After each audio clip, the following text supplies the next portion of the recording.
All right. Welcome back to the official Hammer Time podcast. I'm your host, as always, Cade. Alongside me is the usual duo, Jake and Dylan. Wanted to make an announcement before we start that it is officially week 2, and we're fired up, even though it's a mid slate. It's okay. Nothing crazy this week. Breaking down more games, giving you guys winning bets, maybe going another like 40-9, whatever we went last week. I don't know, but we're crushing it. It's whatever. No big deal. It's fine. Please make sure you guys are downloading or following our podcast wherever you guys listen to on Spotify or Apple or YouTube now, which we are on there with video. So give us a like, subscribe, comment, whatever you guys do there to kind of promote that. And then share it with a friend who is also a college football fan who sucks at betting. And or your then, mom. or that. And then after you're done with that, get to join the Club Hammer Discord, which is completely free, where we discuss pretty much every single game, apparently, it feels like. And then, yeah, it's also a fun time dealing with others. For those in the Discord, you guys know who others boils down to. It's okay, though. So we're going to get into this today. We're breaking down, I believe it's 6 games on the board with the headliner, Oklahoma, Michigan, and then our best bets to follow shortly after. So I will let Dylan kick things off with the first game, so you can start off, and then we'll continue on from there. Yes, sir. We are traveling to Louisville, Kentucky, Friday night, 7 o'clock Eastern, where the James Madison Dukes are coming into town. They don't have a long history with Louisville, but they do have a rugged, disciplined, physical team that plays sound, run-first football. JMU leaned heavily on the ground game in week 1, rushing for 313 yards. Barnett was efficient when needed. He had 130 passing yards and a touchdown. His ability to extend plays and avoid turnovers will be vital against Louisville's quicker front. The defense bent at times against Gardner-Webb, but at the end of the day, they only gave up 6 points. They did force 2 picks and made a huge goal line stand late. They held Gardner-Webb to just 2 of 15 on third down. Their defense isn't flashy, but it was clutch when it mattered. On the flip side, Louisville leaned on the electric freshman running back Isaac Brown, who had 126 yards and 2 long touchdowns in week 1. Miller Moss showed potential with his downfield arm talent, but has to clean up timing and turnovers for this offense to thrive. The defense looked sharp in week 1, holding Eastern Kentucky to just 150 total yards and under 3 yards per play. EKU managed only 74 rushing yards and converted just 3 of 13 third downs. The pass rush was active, logging 4 sacks, but discipline remains a concern. Louisville racked up 12 penalties for 106 yards and lost a turnover battle. At the end of the day, I like the Dukes plus 14.5. Louisville is probably most likely going to win, but JMU's discipline gives them a shot to keep this game tight. My model projects JMU around plus 12. If you don't trust the sustained offense, the under could be the play. And my models also have the under projecting around 54 for the total. This is a game that we talked about for quite some time, mainly in the preview, I believe is what we're looking at.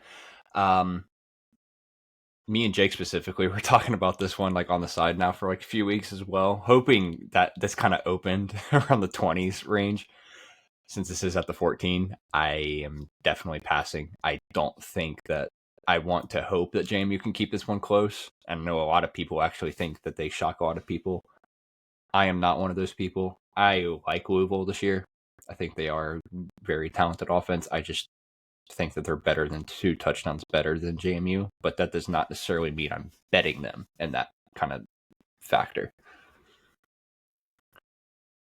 Yeah, I just don't like the number. I really wanted this to be like 17 and a half, and I would have been all over James Madison. I've got 2 different models. One's at 12, the other's at 17. So I'm going to stay away from the spread in this game. I think I'm just going to watch. Maybe, if we can, Louisville gets up early, I'd be interested in a James Madison live play potentially, but I don't like anything here. So good Friday night game. I'm sure everyone will be tuned in. So yeah, I'm just the main concern for me on this one, just Louisville's offensive turnovers. I think it's possible, especially if Miller Moss is not good with the ball. I think James Madison's gonna be able to move the ball. I think they should be able to run the ball on Louisville's defense for sure. I just worry about James Madison's defense against Brown and Miller Moss and what it'll open up. Got anything else, Cade? Okay. Moving on to Illinois Duke. In Duke, this is a 12 Eastern, 11 a.m. Central kick on, I believe it's ESPN, on Saturday. Right now, spread is looking at Illinois minus 2.5. Total is sitting at 50.5 at time of recording. I think this is a really fun matchup. These are two teams that overachieved according to expectation last year and come into this year attempting to compete for their conference titles, I would say. I think they both have sky high expectations for the year. I also think this is two experienced quarterbacks in Darian Mensah and Luke Altmaier, and a very interesting matchup on both sides of the ball. I think my biggest question is Manny Diaz's defense, because this defense last year was a top 20 defense in every major category. Illinois' offense was good, but top 50 in EPA per rush, or actually, sorry, it was really good. Top 50 in EPA per rush, pass, and available yards. So two very good sides of the ball going against each other in this game. Unfortunately, I just have a hard time not seeing Illinois struggle a little bit. You lost Pat Bryant. You lost two of your other receivers. I feel like it may just be like a tough start to the game potentially, and then they come into their own later. On the other side of the ball, Duke's offense last year was very inconsistent, not a super fun watch with Malik Murphy, who's moved on to Oregon State. And now they have Darian Mensah, one of the best transfer portal QBs in the class this year, which I think was a huge pickup. Mensah brings something to this offense we didn't see last year and a ton of consistency. Illinois' defense was average, which is not something you usually say about Brett Bielema, but they were good in the passing game. Other than that, not great. They played aggressive, played a lot of man. I am worried about the run defense with Mensah's legs and Duke's backfield. And at the end of the day, if you watched Luke Altmaier last year, I don't think a lot of us were impressed with the tape that he put out there. I think he's a good quarterback, but I don't think he's one of these high leverage guys. When you look at who they played defensively, when you look at who they played against good defenses last year, Oregon, 9 points, Penn State, 7 points, Michigan, 21 points, South Carolina, 21 points. Just have a hard time believing in this offense until I see it. I think Darian Mensah is the difference maker in this game. I'm not going to put my trust in Luke Altmaier on the road. I think Manny Diaz is an exceptional coach, and he comes up with something defensively that we haven't seen. So I'm going to take Duke to cover, and I'm going to take Duke to win outright in this 11 o'clock battle. Not so fast, my friends. Yeah, Sorry. cue up the head-to-head here. Cue up the head-to-head. I didn't get the whiteboard. Again, that's because he lost to me last week. It's okay.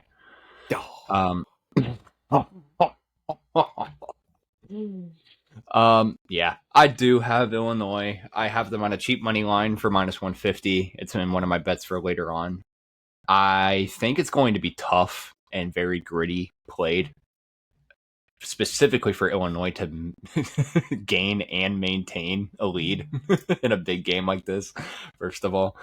But overall, I don't really want to say it should surprise anybody. I mean, obviously last year I do think Illinois was the better team, but this year, speaking obviously with Mensah being a quarterback, definitely changes everything. I'm having a hard time getting there with buying points. I mainly just got this because of how cheap I got it at for minus 150. I think it's probably the best price that you're going to get. But in terms of implied probability and FPI rankings and stuff like that, I mean, Illinois is sitting at roughly 60% on all of my models. I projected them by 2.7. I guess in a way I would like Duke points with the Illinois cover, but I really wouldn't play this past anywhere if too juicy, like a minus 160 or 70 range, just depending on what your unit size is. If you don't mind taking a little bit of juice like that, then normally I'm minus 180, even 200 in some spots. But again, that's everybody's preference, and that's just me. Yeah, I also have Illinois money line. I got it at minus 146 yesterday, believe it or not. So You can still get in. It's not too terribly priced. It's not jumped yet. I will expect this to start moving closer to Saturday, though. Overall, I think the edge here is going to be Illinois' defense versus Duke's defense.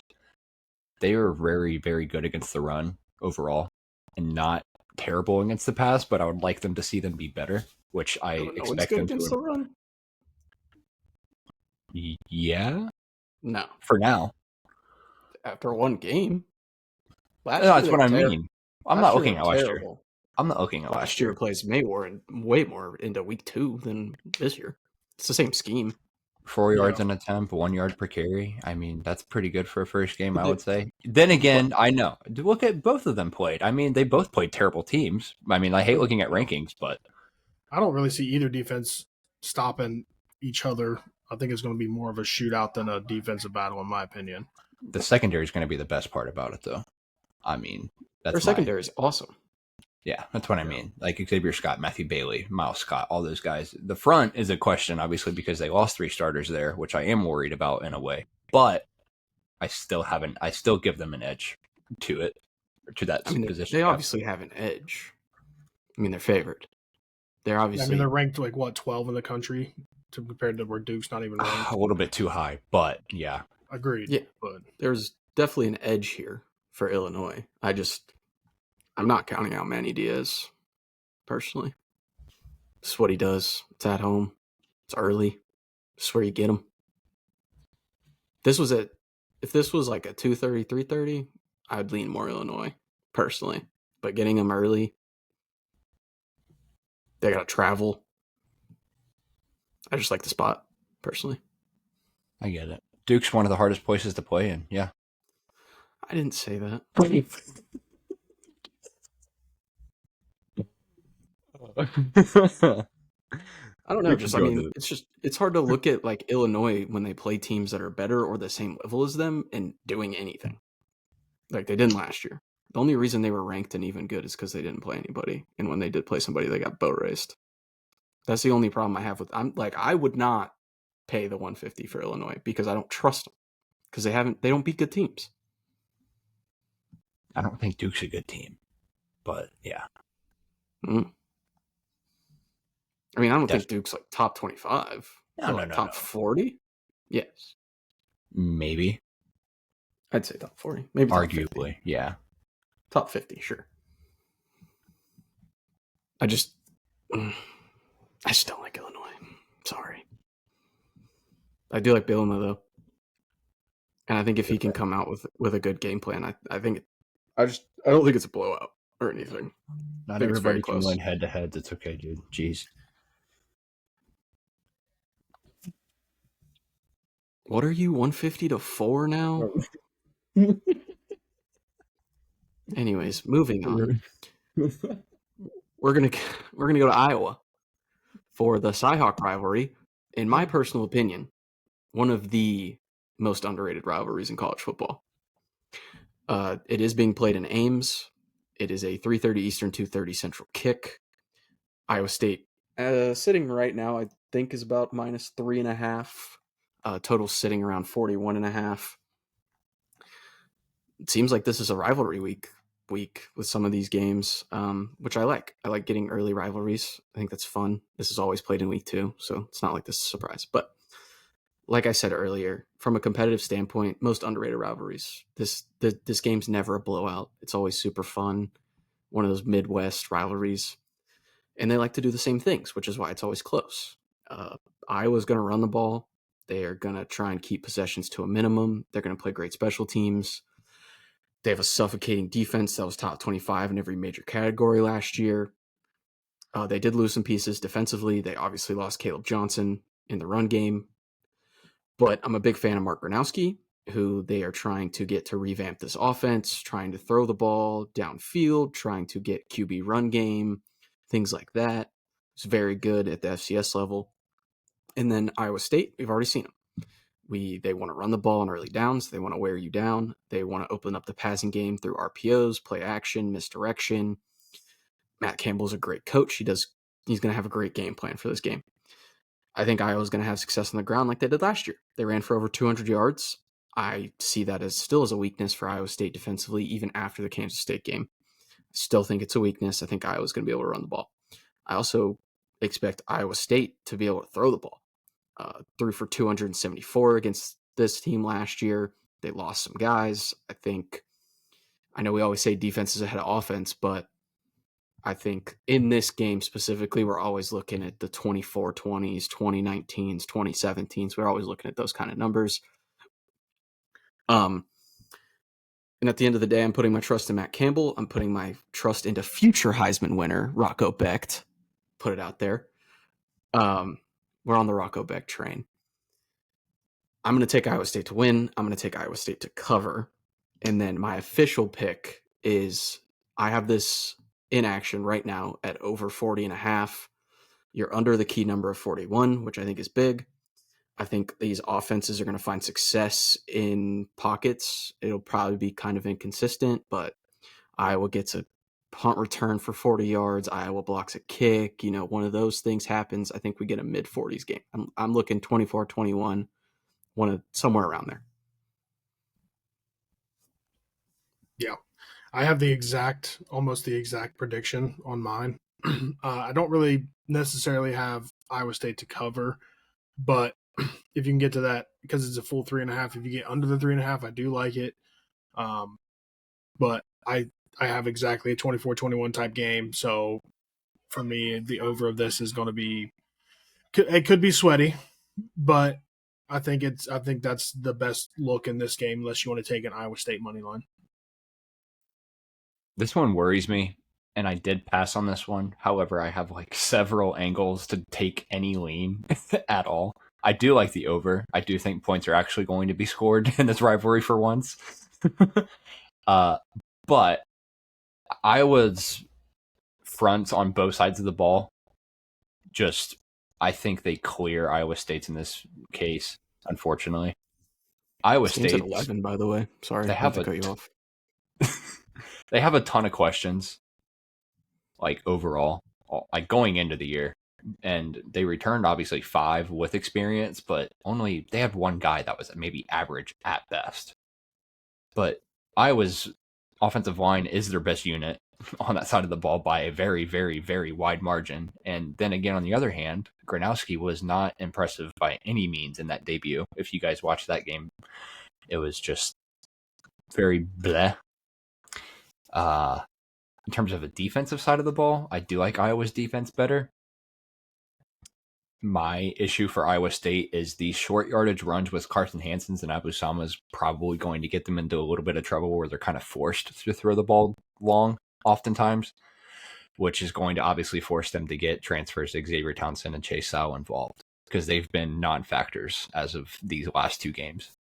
So I expect them to get involved. I did lean Iowa with taking the points, but not enough for me to take it into this game. But I guess I do like the idea of points being scored in this game. It's just I can't get past the trenches battle that Iowa usually wins, but that is what it is for me there. If we're good to move on to the next one, I have Baylor and SMU. This is Baylor's early road test. This is a 12 o'clock game. I have spread currently SMU at -3. Total is a high total of 65.5. And first things first, I will say that SMU is probably going to be one of my favorite offenses this year. Again, led by Rhett Lashley. These guys were moving last week. 20 seconds per play, which shockingly from last year is an improvement. They were around 22 to 24 seconds per play range, and on average of other college offenses, you're seeing these guys at like 26 to 28. So last year, though, was mainly because they're still deciding on Jones and Jennings, which came to fruition pretty quickly that it was Jennings. Last week, it more so seemed about finding a rhythm with Jennings again and getting him eased in early simply because of this early test. But after that, you have a game break for Missouri State, and then you play your Iron Skillet rivalry game with TCU, and then you're straight into conference play. So getting Jennings comfortable early is going to be a factor here, especially. Definitely not the easiest stint, I should say. But my key for this game leans to the total, and that is because these SMU running backs, they were causing missed tackles left and right. Eastern Tennessee A&M is by far one of the greatest tackling teams ever. Not that I know anything about them, but on the paper, they were causing missed tackles early and often. But it's alarming because Baylor clearly struggled with that if you watched that game on Friday, and they ran all over them last Friday night as well. So we know SMU's offense is the type that puts up points. It's what Rhett Lashley and these guys are known by. It's what they're preaching to the choir every single practice. It feels like that we don't care about defense as long as you put up 50 a game, we're good. Who cares? However, the cash cow in this is what's going to hit this total for us is going to be Baylor's offense. And I believe that that's what takes us home in this case. So you have a team. They also increased tempo from last season, and I was high on them before, but now I'm even more excited for this game because I was impressed by the way that they threw the ball last week. I knew they were good. I didn't expect them to be that good versus a mid-tier SEC opponent, I should say. My only concern is finishing drives because they went 0 for 2 at one point inside the 10-yard line, and then their special teams was kind of lacking a little bit. They do have a one-day rest advantage. Once again, I expect Sawyer to be pretty active through the air against a lacking secondary, I should say, because SMU's not necessarily the best at defending the pass. Trigg, Wilson, more than likely going to have another big game. Do they win it outright? I have no idea, but it will be a very, very good game. I did get the opener for this, though, at the over 60.5. This is placed on action as well for minus 110 at ESPN. This is one of my favorite plays on the card this week, so definitely do like this one. Yeah, I mean, me and Jake both, I think, started out very high on Baylor this year, and I'm not saying that I'm not high on Baylor still, but like Kate alluded to, their defense absolutely has to step up in the run game. If it doesn't, this game could be ugly quick. The good thing is Sawyer Robinson can sling the ball, and I'm not super worried about him not being able to move the ball because of SMU secondary. I don't know. My models project this to go under the 64.5. I just am not 100% confident in that. So I think I might just stay away completely and just enjoy this game, but we will see when it comes down to game time. I might jump on something. I'm also on the over 60. I got 64.5, so I'm at the number that it's at right now. I caught it a little late, sadly. But everything you said, I think both these offenses should cook pretty well. And you know what? I'm not out on them. I'll take BYU. I think Who? BYU. Where am I? Baylor. He says as he called Preston Stone Preston Jones, but no one caught that but me. I did. Anyways, yeah. Oh. Anyways, No. Baylor. Okay. Better than Peyton Stone. True. Baylor was bad last week when it came to defense, which we know and we all watched. SMU has a very good offense. They're very high-tempoed, like you said. However, SMU's defense is going to be really bad this year because they lost everybody. So I'm going to bank on Sawyer Robertson, and I think I'm going to take Baylor. I'm hoping to get it to 3. I'll probably hold off until it gets to 3. If it doesn't get to 3 before game, I'm going to look at something live. But I think Baylor's the right side here, personally. I like the rest. I like, I like the offense, and I think Aranda will figure something out, personally. Was this not at? Oh my god! It dropped a ton. Holy crap! I thought it was at 4. There's a bunch of Baylor steam. Holy cow! I mean, rightfully so. I get it. Yeah, I mean, I guess I would say the same. If we get the buy back to 3.5, I would be on Baylor's side as well. Yeah, if it gets over a field goal, I'll be in on it. Kansas and Missouri renew a storied border rivalry for the first time since 2011. Missouri holds a slight edge in the series, 57-54 with 9 ties. The last game in 2011, Mizzou did win that. Regardless, the Jayhawks are 2-0 to start the season behind Jalen Daniels. He has over 450 yards passing and 7 touchdowns to start the season. Highshaw adds over 150 yards on the ground to this crispy offense. The most impressive thing for Kansas offensively is that they do not have any turnovers through the first 2 games. The defense does look improved, keeping the lid on their opponents so far. But again, it was Fresno State and Wagner. Mizzou's going to be a bigger test. Mizzou absolutely demolished Central Arkansas in their season opener behind Bo. How do you say his last name? Beulah, I think. Prebula. He's a great dual threat quarterback. They have an explosive ground game. The offense had 562 yards of total offense, 221 of that coming on the ground. The quarterback went 23 of 28 for 283 yards and 2 touchdowns, and also added 65 yards and 2 more scores with his legs. Hardy also had 100 yards himself. Highlights for the defense: they only allowed 73 passing yards and got a pick 6. Seemed to control the tempo, limits the big plays, but again, it was Central Arkansas. Question marks for Kansas in this matchup for me: can their defense stop the dual threat ability of the quarterback, and can the offense continue to take care of the ball?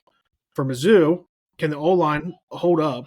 Because there was some question marks in that game against Central Arkansas. And if the kicker injury is anything severe, is that going to affect play calling for Mizzou? Oddsmakers give Missouri the 6-point edge. FPI is favoring them at about 64%. Kansas has the offense and the momentum, in my opinion, making the 6.5 an interesting play. I don't necessarily love that number. If it gets to 7, I would absolutely love it. 10.5 is more would be my speed. I don't think we hit that, but if you're into teasing, I think you could get there. My models have Mizzou by around 8.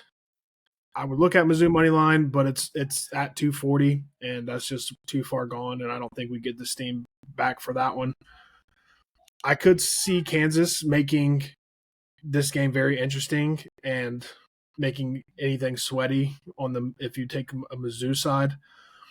But I do expect a defensive low-tempo kind of battle, project the total around 48, making the 50.5 maybe the smartest play. I still don't necessarily love it with how good both offenses looked against their subpar opponents. This might be a game where I'm just sitting back and enjoying.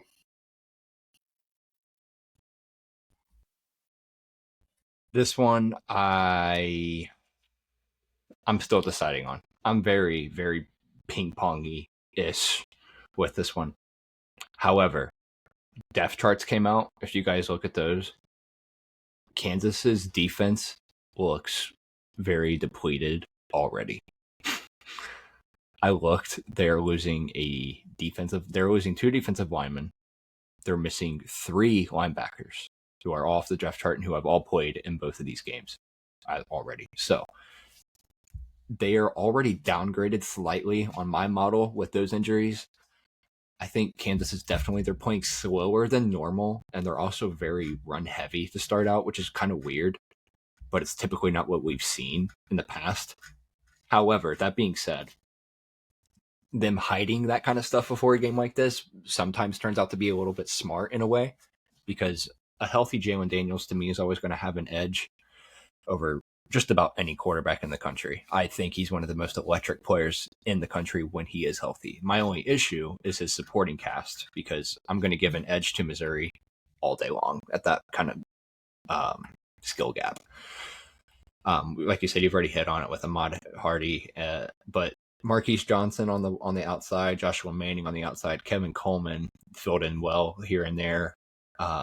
I really like their tight end a lot, Brent Norfleet. He really fills in a ton.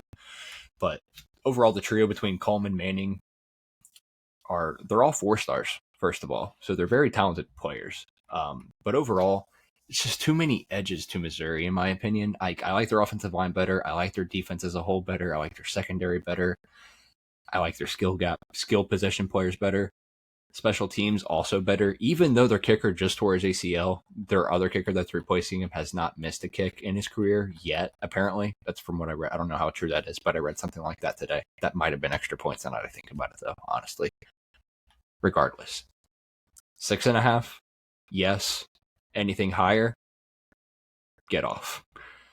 If you're into those, like I've said it in the last couple weeks, actually, because there's been a lot of opportunity for it. If you're into those stupid 2-legger -200 stupid parlays, this is probably your time to shine.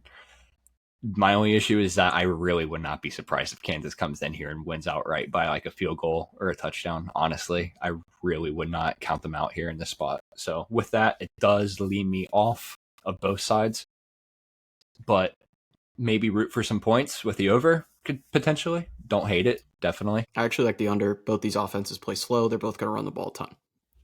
Prebula, I mean, we saw it last week. There are no deep balls being hit by this Missouri offense anytime soon. His deep ball accuracy is pretty bad.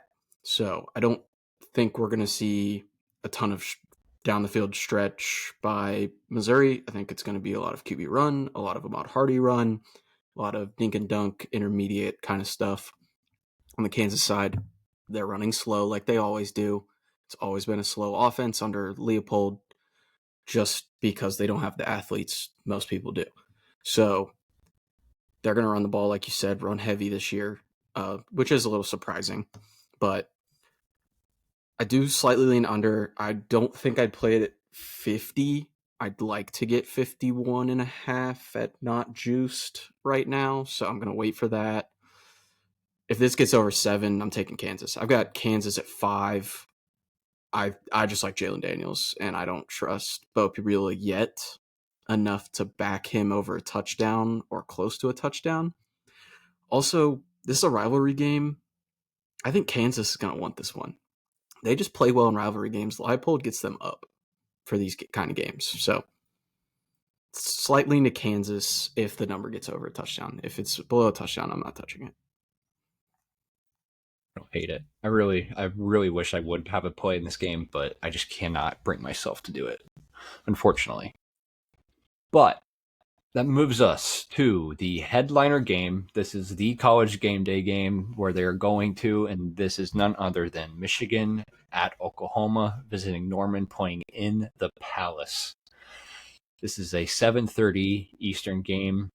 OU spread is sitting at 5.5 currently after opening, or not opening, I don't know if you want to call it. The computer generated one was 2.5, and then people bought this all the way up to 6 from what I've seen.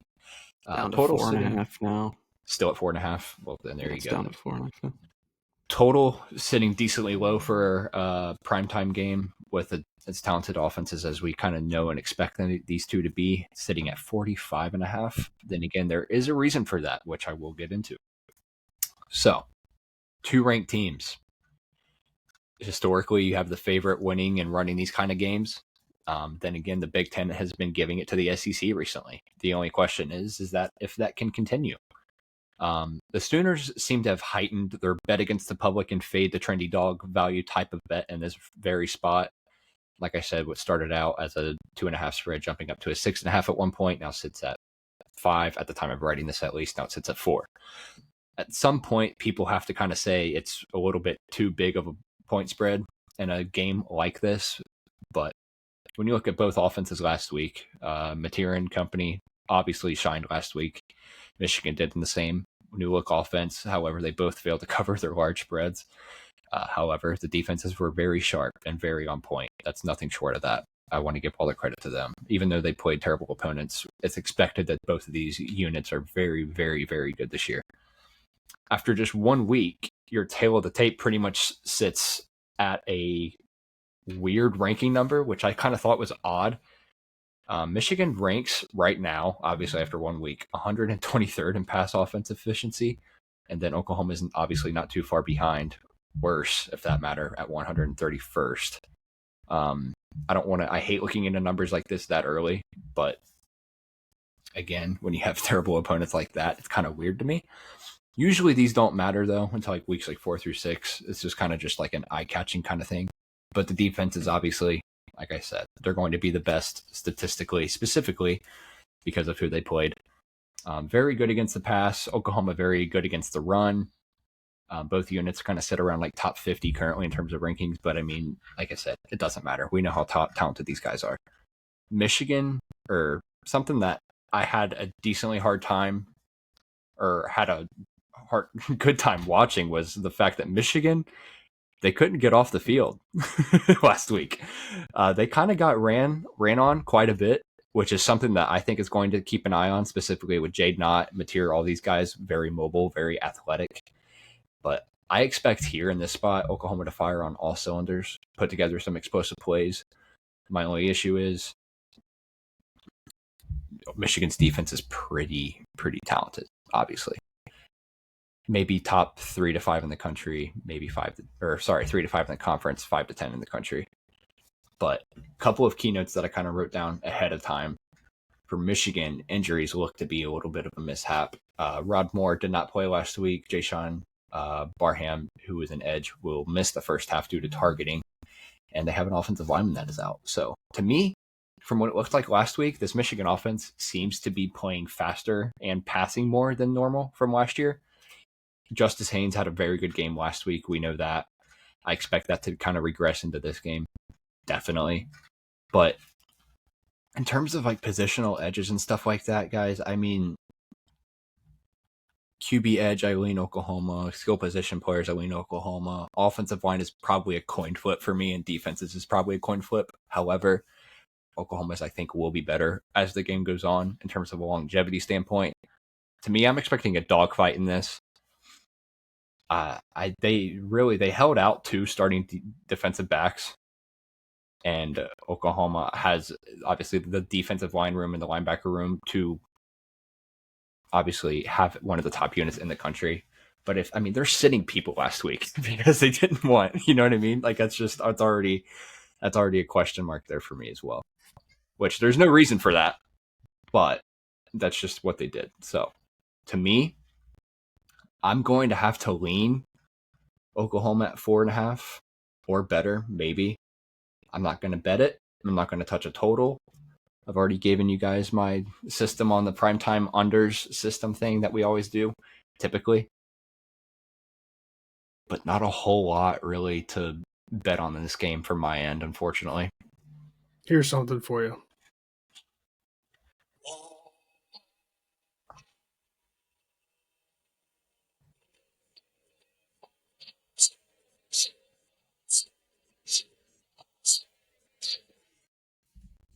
That's all I've got to say.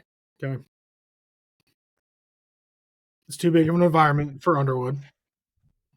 He's not going to be able to move the ball as well as he did, in my opinion. Can they keep it close? Sure. But at the end of the day, give me moneyline Mateer. I locked this in on September 13th at minus 140. I just don't see a world where Michigan wins this game. I think whenever I looked at it when I wrote this, it was up to minus 188.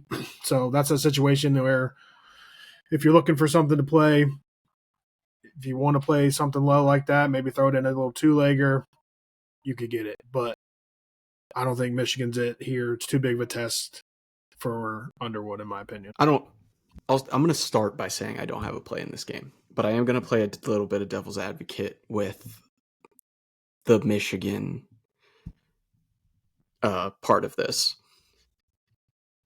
The biggest question on Oklahoma's team is the offense, but more specifically is the offensive line.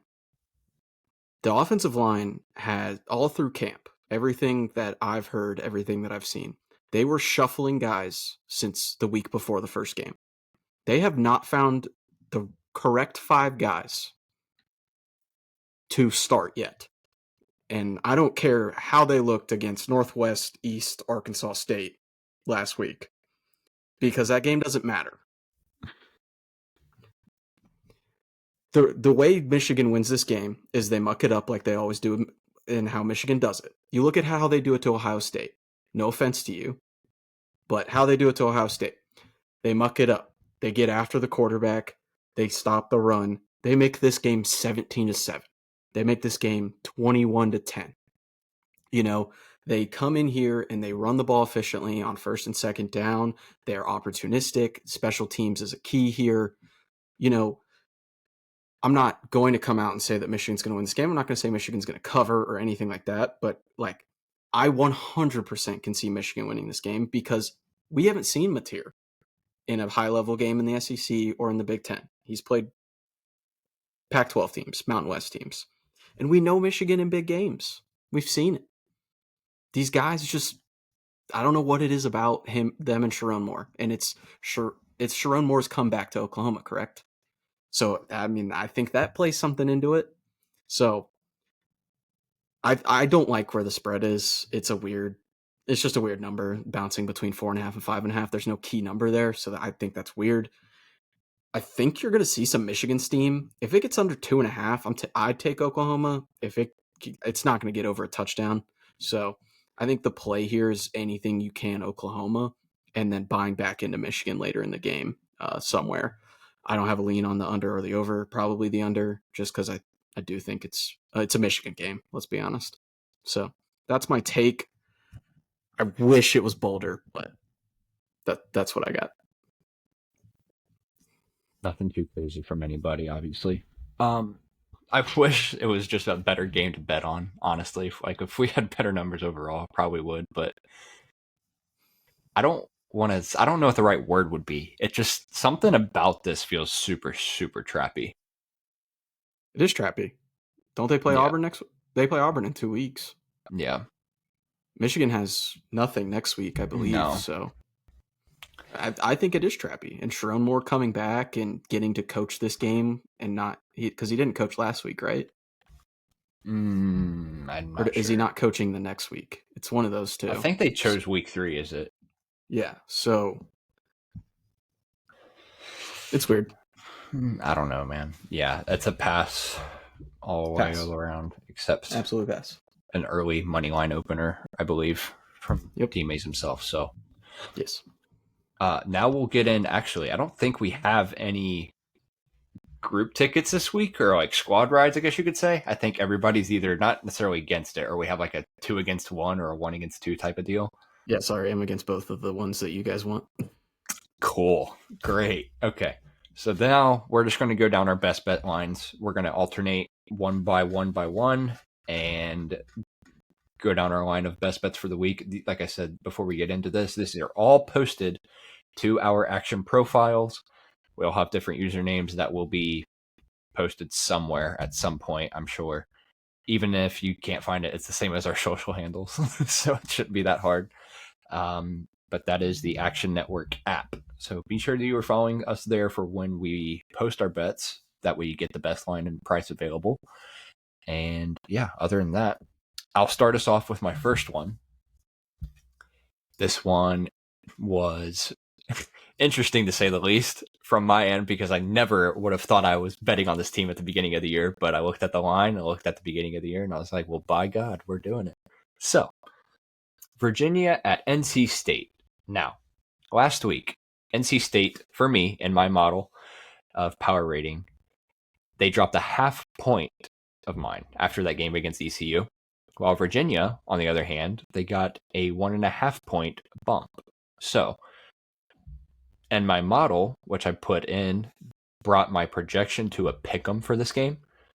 For what it's worth, based on solely what these teams did last week, just again, prior to last week, Virginia was, technically speaking, on my model, 27 points better than NC State.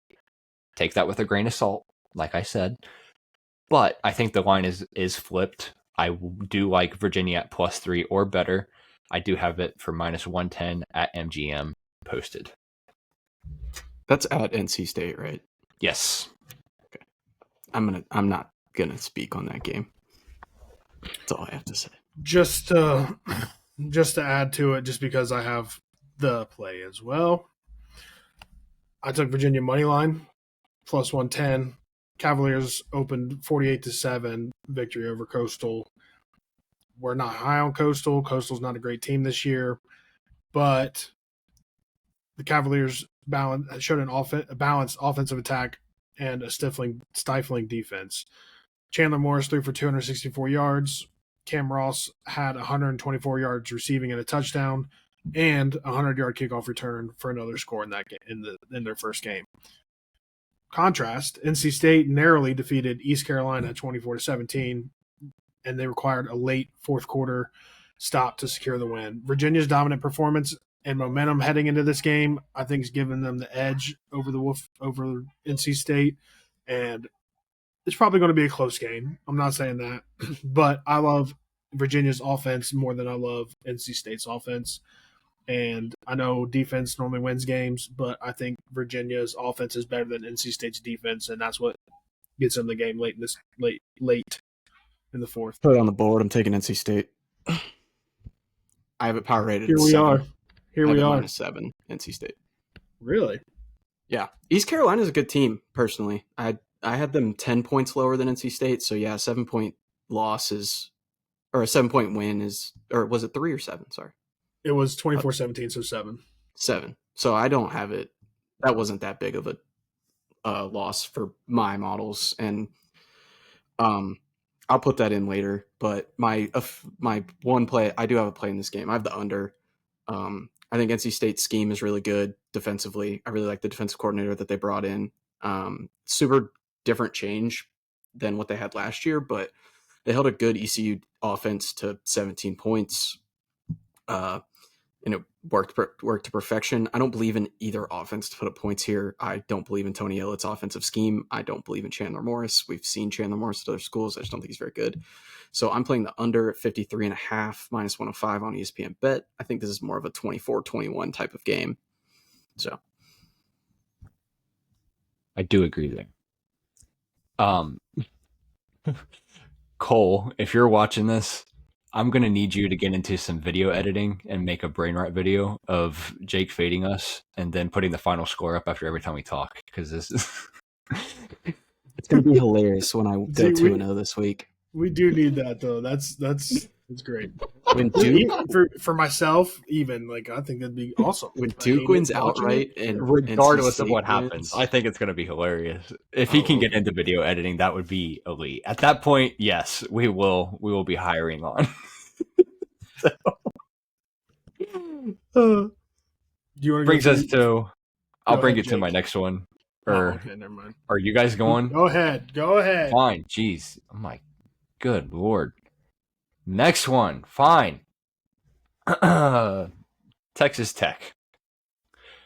Kent State. Starstruck matchup, right? I don't know Elite why we need versus to pause elite right in there, between baby. those two teams. What the hell is going on? Big game. Obviously, 48.5 spread. Really competitive game here. Okay. Kent State struggled very, very intensely versus Merrimack, if I read that correctly. Needed a kick return pretty much just to win that game. So, not to mention that they were also outgained by Merrimack. So, you can say what you want about their opponent of Texas Tech last week, but they did look very, very, very good. They played 3 different quarterbacks. Collectively, as a whole, they went 25 for 32. That's nearly 80% completion rating for 314 yards and 6 touchdowns. I like this team a lot. I've always liked this team. The only thing holding me back on this team was the Joyner injury. Even then, they still had 4 different players go for 50-plus rushing yards, totaling at 296 and 3 touchdowns more. And then they averaged 10.6 yards a carry. So their offensive line looked great. Offense scored points on every single drive. 9 touchdowns, 2 field goals. Regardless, that's still points. On the defensive side, they had 27 different players make a tackle. 27. That's 2-7. That's double. What is that? 2.5 times more than your starting, whatever. So they played roughly half of their third string people by halftime, I think is what it was. But yeah, they did not allow a point until there were 6 minutes left in the fourth quarter. The 60-point margin of victory, which was 60-7, is their largest since 2018. So I'm hoping that this is another blowout, easy winner, and that we can definitely expect the same offensive power from Texas Tech in this game. I will take Texas Tech at -48.5 against Kent State for -110 at MGM. I think we get there roughly pretty easy because Kent State is bad. I have a question. Answer, maybe. Do you know Baron Morton is hurt? Yes. Okay, just making sure. I was just checking. Yes. That's all I was asking. Okay. Change everything. Kent State money line. Yes, correct. No. Hold on. Absolutely. Drop everything. Hold on. My second bet is a Friday night game. NIU Maryland over 47.5. Got it at -105 on BetMGM. I really liked what I saw from Maryland's offense last week, and am super excited to watch them in kind of not a standalone game, but by themselves, kind of. So I think they're going to be able to put up points on this NIU team, unlike Notre Dame last year. I think they should be able to.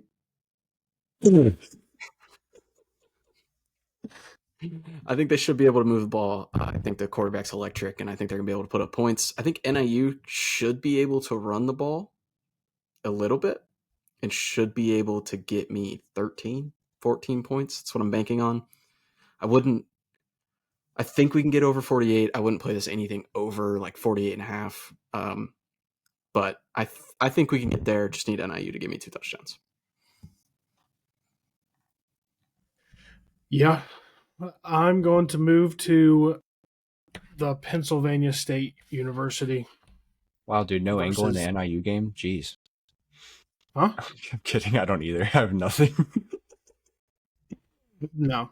You're like, yeah, good bet, dude. Yeah, bad bet, dude. Yeah, who cares? Yeah. I don't have anything to add. I don't know. Anyway. I don't care. I have the over 54.5 in this game. Penn State has hit over 6 in 6 of their last 8, and FIU has hit the over in 4 of their last 5 on the road.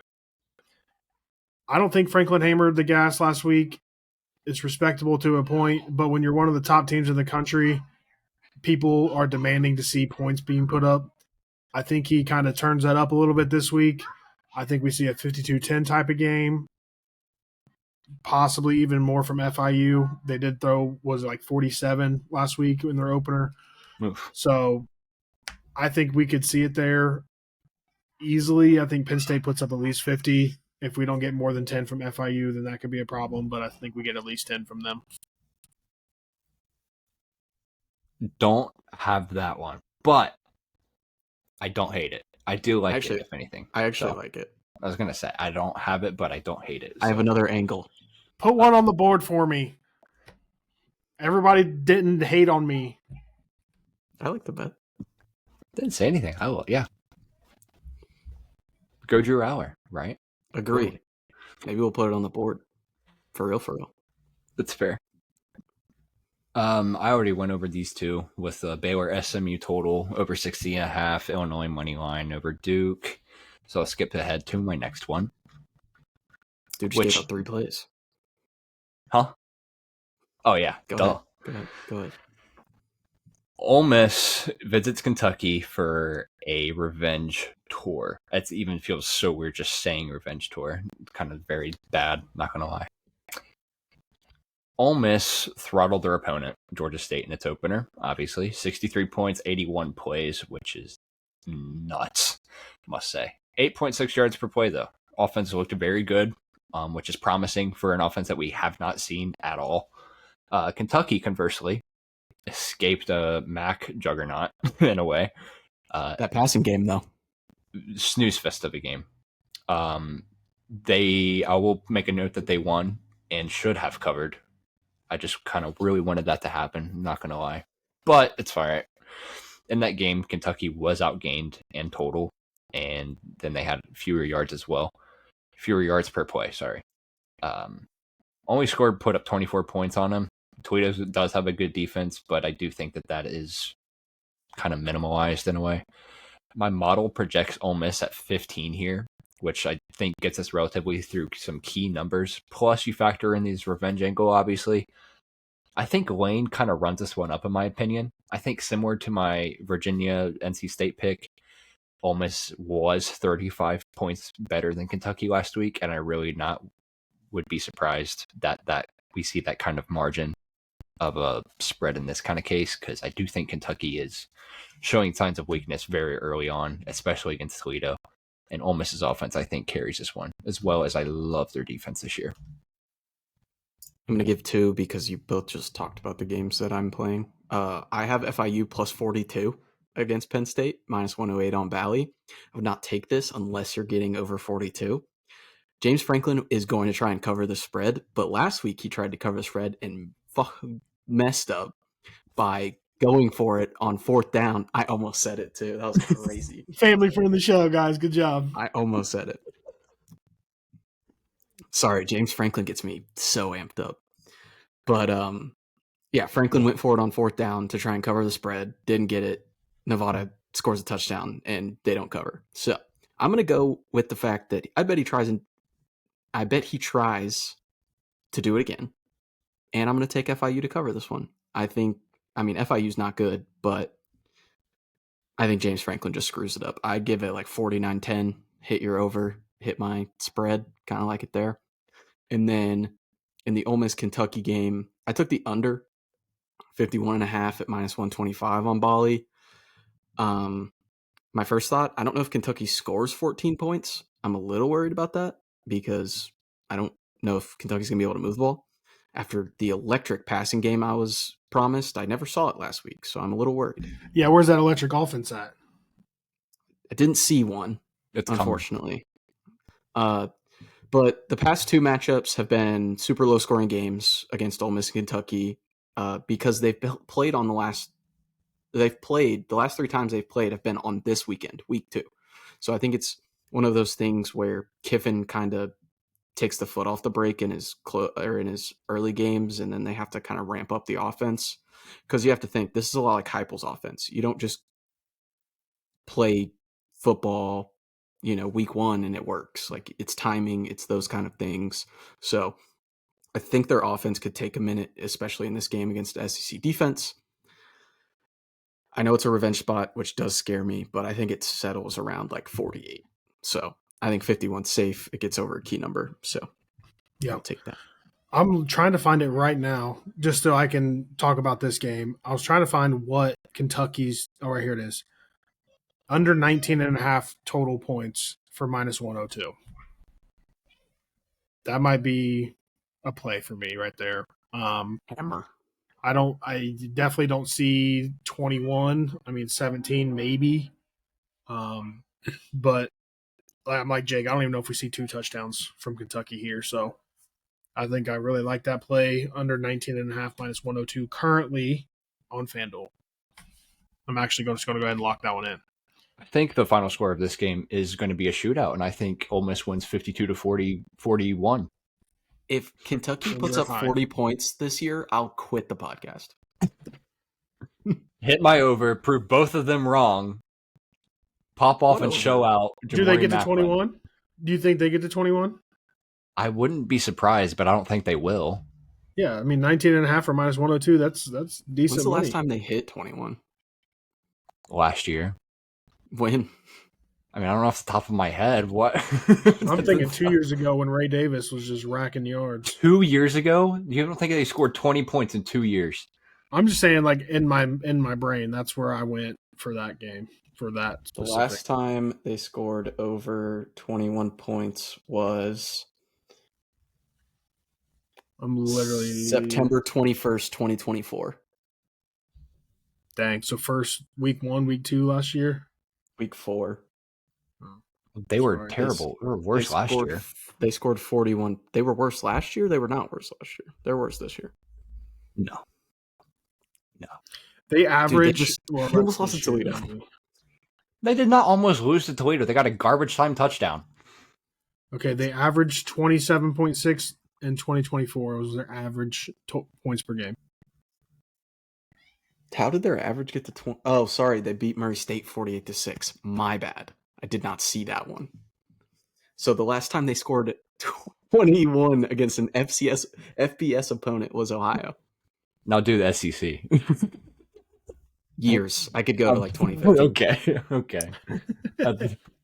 Move on. Whose bet is it? Mine. Hot take, but let me just start out by saying one of my friends, Zach, texted me last Friday and told me, he said, and I quote, I'm telling you this now, Bowling Green State money line at UC. And then I went and looked at it, and Cincinnati's 21-point favorites. And I'm like, that's a heavy money line, but so I did some digging. Huh? What makes this even funnier is the amount of like analysts and like people on Twitter and sharps and stuff I've seen take UC. Yeah. Everybody.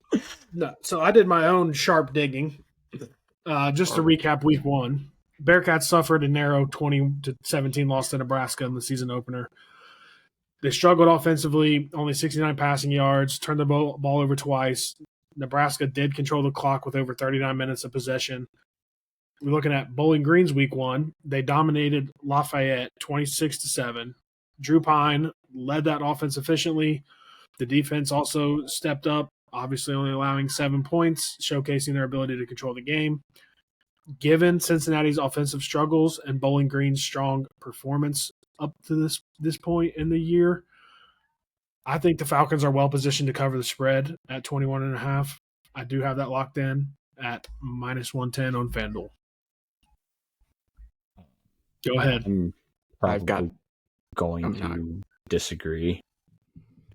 I'm not going That's to fine. disagree. Would I bet it? No. I'm not going to disagree, though. No, I'm not. I'm not going to bet it. I just think 21.5 is a lot for a big old question mark for Cincinnati. Yes, Nebraska's defense is probably far better than Bowling Green's, but UC's offense, though, is just supposed to be so good. it's just very hit or miss. We'll see. Last year it was. I have it But- at 20, so I'm like not far off, but like I'm not betting it. I think Also, I think it's definitely 3 scores, but I don't think it's more than 3 scores. But that'd Sure. be 17 to 21 range. Sure. I also make note that the most recent time Kentucky put up 20 points last year was October 19th against Florida, by the way. FYI. So Did I miss that? They put up 20. 20. The That 20 counts. We said Are we doing 21. 20 and a half? Okay, what are we doing here? Yeah, because that's We a said hook. 20. We Oh, said come 21 on. points. 21. Oh my God, get out of here. Okay. Offense is fine. They'll come out of their shell. It's fine. Do I think they're going to put up points against Ole Miss? No, please, for the love of God. Last time they put up 21 in a SEC game was against Alabama on November 11th of 2023. Wow, Ironic 2 years that ago. Who said Alabama. that? Ironic that it's Alabama, though. Okay, fun game. Who was their quarterback? Of that year? Yeah. 123. I just know Ray Davis. That's literally the only person I remember from that team, to be honest with you. Former NC 2023. State QB. NC State. Devin Paige Googling. Devin O'Leary? Devin Leary. Really? Wow. Yep. What a bust in the draft, by the way. All right, go kid. Next one I'll have. Don't tell me what to do, dude. Jeez. Next one is UAB and Navy. I'm having a total in this game. Shocker, it is the over. Blake Horvath in this Navy defense. I'm hoping to God that they just please, for the love of God, do your thing. I didn't do enough breaking down in this game as I probably should have, but in my opinion, Navy's easily relatively capable of putting up 40 plus here. I'm mainly worried about relying on the UAB offense to do what they did last week, and then their defense to do what they did last week versus none other than, let me check my notes real quick to make sure I got this right, but that was Alabama State that put up, what was it, 40 on them, I think. So, big yikes there. But I'm hoping to pretty much replicate that, and then on the other hand, put up another good number of points. I know their team total, or Navy's team total, is around like 35, 37, I think is what it was. But I think they can hit 40. Mainly, like I said, you just got to pray that UAB offense kind of pulls through. But I think 59 should be relatively attainable. Sure. Why not? Can UAB score? I don't know. But we'll see. Well, Navy's defense isn't supposed to be the greatest of all time either. I know, so. but it's like UAB. It's Trent Dilfer, yeah. Yeah. My next bet is San Jose State, Texas, over 51.5, -110 at FanDuel. I think after last week, Texas is going to try and put up 60 points just to show that their offense isn't broken. I think the starters might play well into the second half just to get Arch reps, to get these guys reps together. I think they're going to have a good game plan against an inferior opponent, even though I do like San Jose State. And I actually think San Jose State can put up a couple points here. I think San Jose State can get to like I'm asking for 13, 14, but I'd take 10 probably. I see Texas putting up 42, 49, something like that. I just think they try and run up the score here. Yeah, I was trying to find something in that game for me personally. I just decided to stay away, but I was looking at the over there because I don't see it being close. I see a huge bounce back week. Like you said, letting the guys get the reps, trying to get some chemistry built within the offense. So I definitely do not hate that at all. Hell yeah. West Virginia at Ohio. I am taking the under 16.5. I have 110 on FanDuel. West Virginia cruised over Robert Morris. Again, these week one games, I try not to read too much into it. They did put up 45. Ohio narrowly lost to Rutgers, 34-31. They did put up 377 passing yards.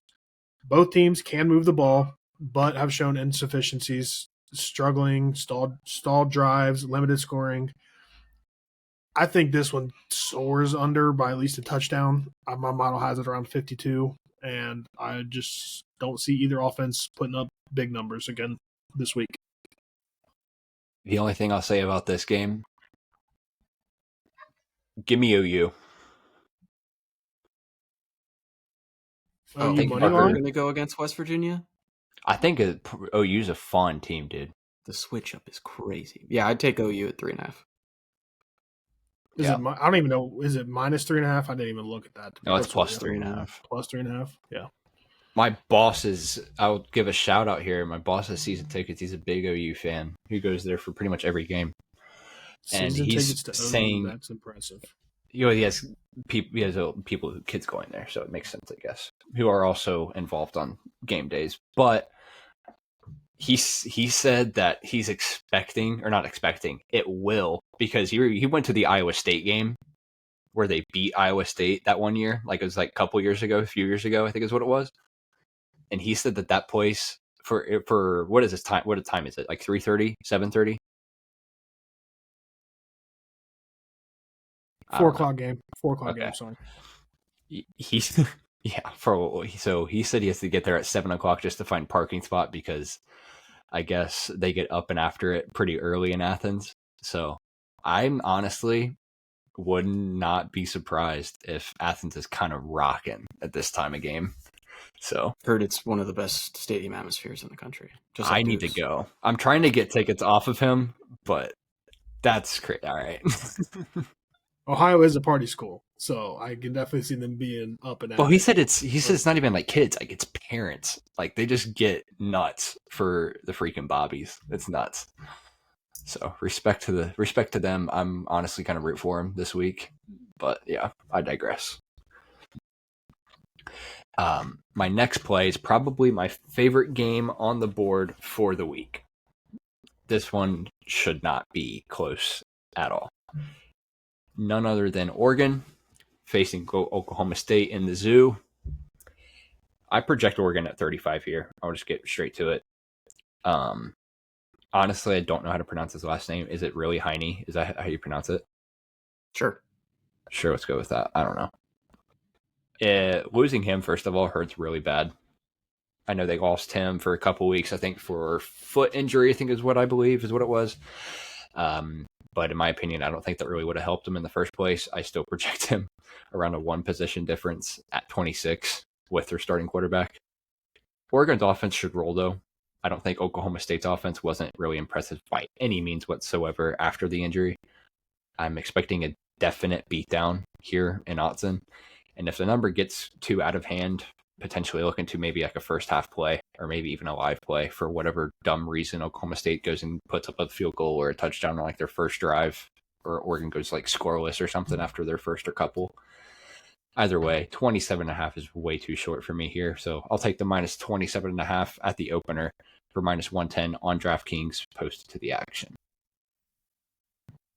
Cool. It's only moved up a point so far, so you can still tease that down and not take a huge hit. So okay, then if your first half line is 16.5, I honestly don't hate that either. So I would take that with the full game if you can. Honestly, let me see. First half spread is 16.5. Correct. Yeah, I would probably take both, honestly. Yeah. Agreed. I think they roll. Mine is... This one's gross. We're going to Death Valley. The Clemson kind. The Clemson version of Death Valley. And we are not backing Clemson this week. We're taking Troy. Plus 33.5 at Clemson. Minus 110 on FanDuel. It is a scary spot because Clemson lost last week. I am a little scared of Dabo wanting to put up 75 points and Cade Klubnik playing the entire game. I'm a little nervous. However, I project this number at like in between 25 and 28. I think this is wildly outpriced. Holy cow. Yeah, I think it's insanely incorrect line. So, really, I just think Troy needs to put up 7 points. Like, give me 35-7. I'm curious. I just wonder if, like, my thing is I don't know if Clemson's going to try and do a ton of stuff just because of what's coming up down the pipeline. I mean, they have Georgia Tech next week. Like, how much are you going to put on tape? I assume nothing.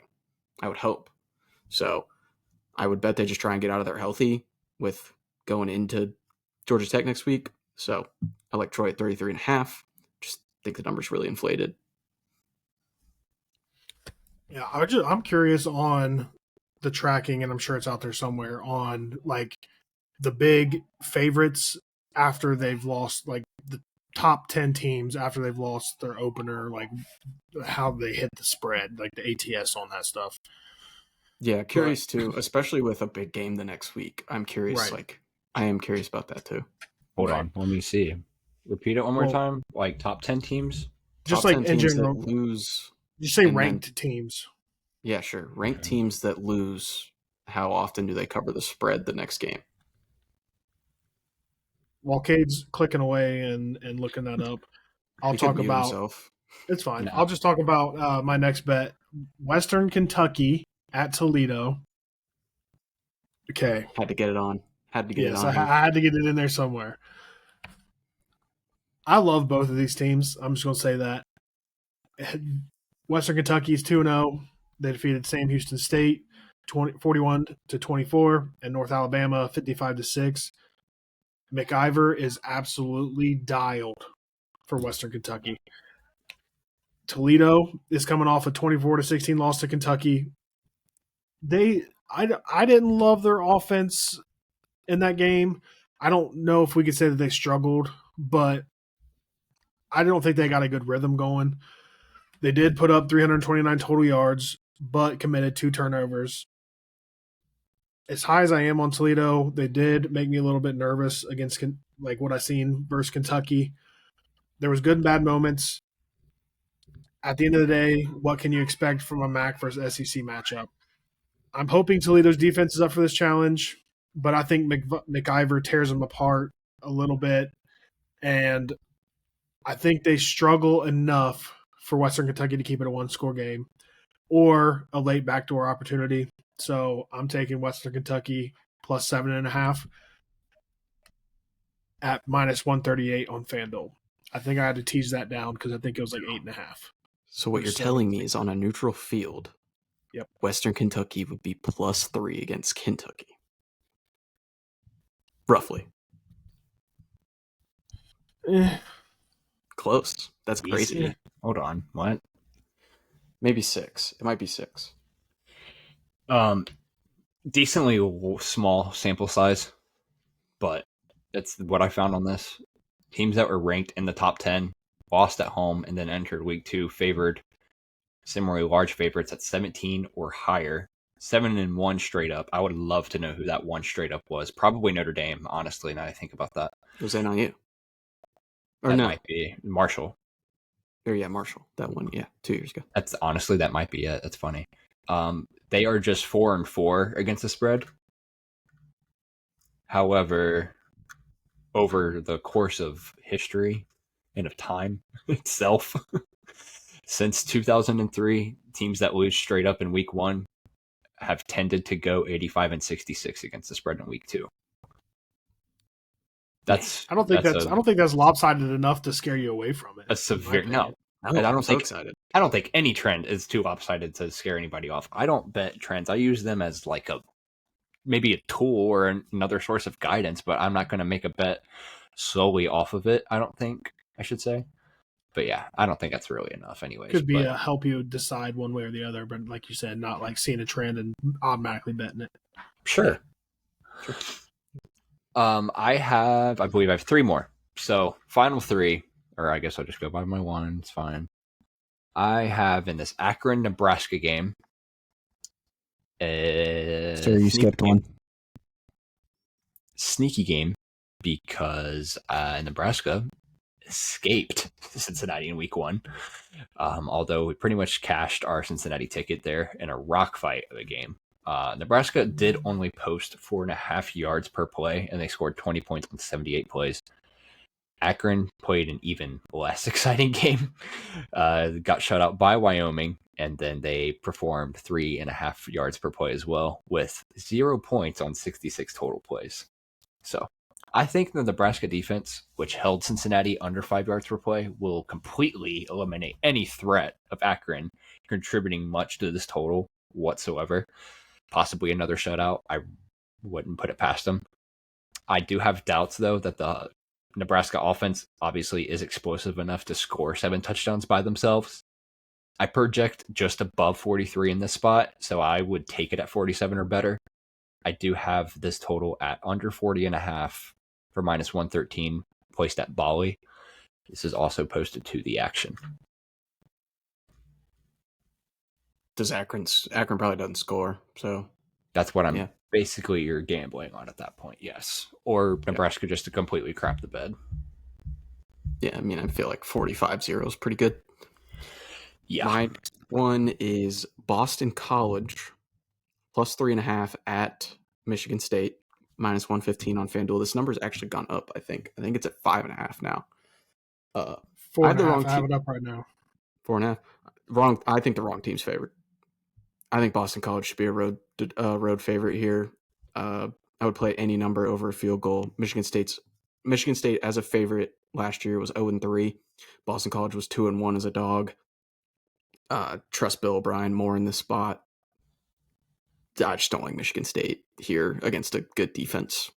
I think Charles turns it over a couple times. Give me Boston College. Nice. Oof. I'll hit my last one. I know you guys have a few more than I do, but Sam Houston State at Hawaii. I have a strong lean on the under 48.5, minus 110 on FanDuel. Sam Houston and Hawaii both have shown tendencies towards low-scoring affairs. Sam Houston has gone under in 7 of their last 10 games. Hawaii has went 4 of last 5 hitting the under. I just don't – neither team can throw the ball great. So I think it's going to be a run game. I think there's going to be a lot of clock chewed up. They're both super inconsistent. The defense can force stalled drives. My model predicts around 44. So I don't really see much over like a 23-21 type of game. 24-21, however you want to spin it. Yep. I like it. Let me see. Second to last I have is in the Tulsa, New Mexico State. This one, New Mexico State, I think is probably one of the worst teams in college football by far after last week from what they showed. Struggled increasingly hard against Bryant last week. They could not move the ball. Multiple upon multiples of empty possessions. Tulsa's defense has actually improved from last season, and I do like the coaching advantage on Tulsa's side and the situational spots. Didn't really think Logan Fife was not anywhere close to good last week either. Overall, I think their offense is just completely abysmal here. So I think that you're good from anywhere on Tulsa from 4.5 to maybe a cheaper money line. I did get their money line at minus 159 placed on Bali. So that is what is posted to my action currently. But yeah, I like Tulsa on this one. Sure. Can't say I've looked into that game, so. Well, I did. Fair enough. My bad, bro. My next one, give me Dan Mullen and UNLV money line plus 120 on DraftKings, beating none other than UCLA. I have a simple cap to this game. I've watched Nico. Give me UNLV. In all seriousness, though, I think UNLV should be able to run the ball all over this UCLA defense. I know that UNLV's defense isn't great.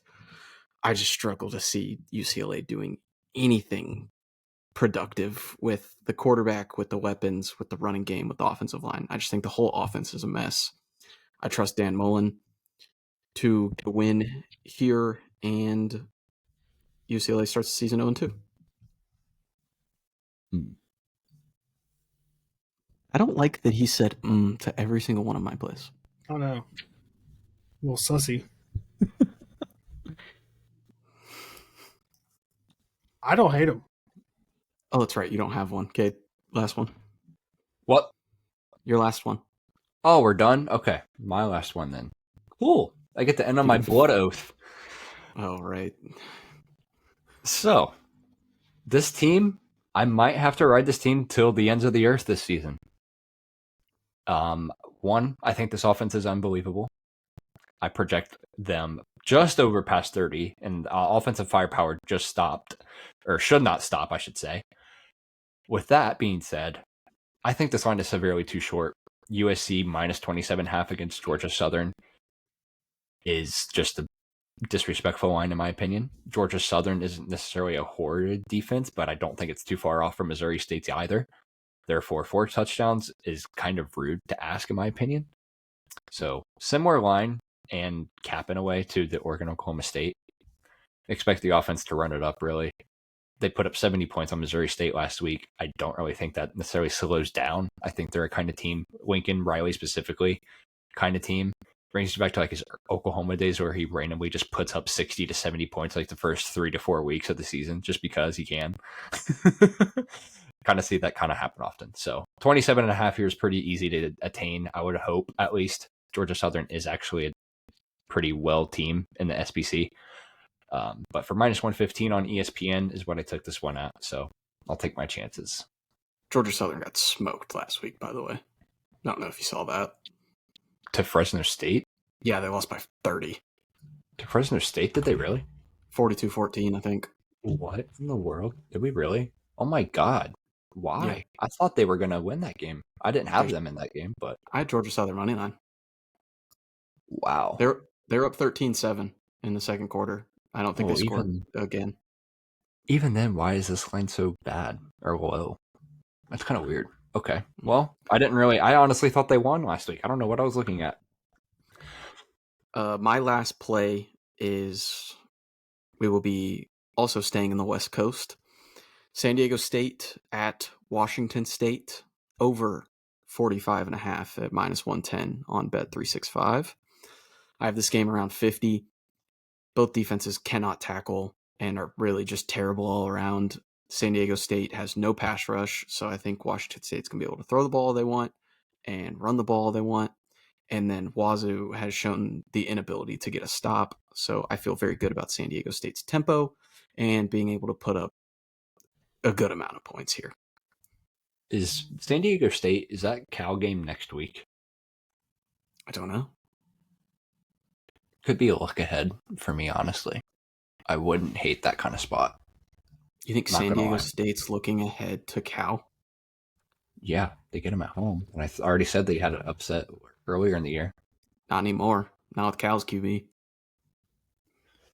I'm still standing by it, I think. It is next week. Wow. Okay. Yeah. What's the spread for this one? A pick'em? Oh, God. Give me Wazoo. Yeah, there it is. That's how you cap a game right there, fellas. Professional. I don't even know what just happened. Pretty simple, actually. You see bad team, good team. You just take the good team. So you're saying Cal's not a good team? Which one's the good team? No, I'm lower. I'm lower on Cal, and I already said San Diego State would upset Cal earlier this year. That was before you saw the best quarterback in Pac-2 history. Oh, I am going to say you guys were talking about rookie Pac-2. Hold on, wait a quarterbacks. minute, sir.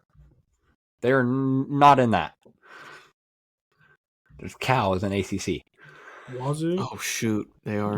I messed up. Oh, dude, get this guy Dude, off the realignment pod. got me. Crimson. Okay. All right, dude. Okay. That's crazy. Did you didn't even guys? know Georgia Southern lost? It doesn't matter. It's still hitting. Who cares?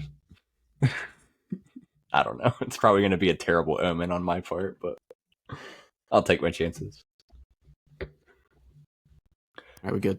Are we done yet? Yes. Sure. Sweet. Unfortunately, yeah. Fortunately, we have to go.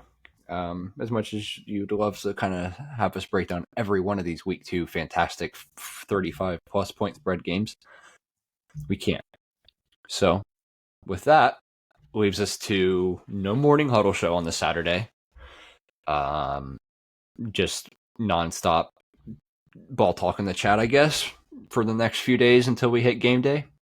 Expecting this pod to probably be up by Thursday morning at some point. Maybe. Could be tonight, depending on how good I'm feeling about editing it all, but we'll find out. Other than that, we're pretty much good to go here. So, appreciate you guys for tuning in, and we will see you guys next week for the recap and reaction of week 2. Have mine and Josh Applebaum's Rithmm Rundown show tomorrow on Thursday at 6 p.m. Eastern Time. For those of you who are interested in that, we'll be going into the week 1 slate of NFL with Dallas and Philly headlining tomorrow night, and then multiples of other NFL games later on the following Sunday. Maybe some college football tomorrow. Not sure. But make sure you're in there for that. I'll be posting it on Twitter, whatnot. So see y'all there. And if not, we'll see you guys next week for the recap and reactions.